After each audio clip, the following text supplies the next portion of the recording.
షేర్లింగంపల్లి నియోజకవర్గంలో 2014 సంవత్సరంలో ఉన్న ప్రభుత్వ భూములు 2023 సంవత్సరం కల్లా ఎలా కనుమరుగవుతాయంటూ బీజేపీ నేత రవికుమార్ యాదవ్ నియోజకవర్గ వ్యాప్తంగా కబ్జా అయినా తాము చూపిస్తామని దీనికి ఎవరు బాధ్యత వహిస్తారని ప్రశ్నించారు.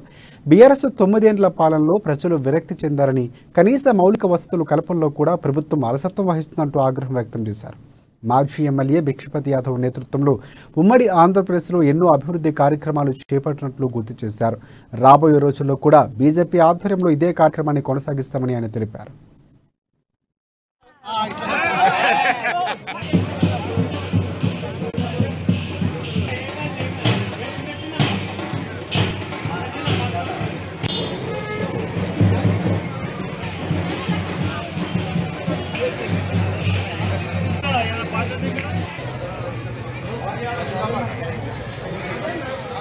ఎవ్వరికి కూడా పిచ్చిన టీఆర్ఎస్ వాళ్ళు చెప్పుకుంటారు.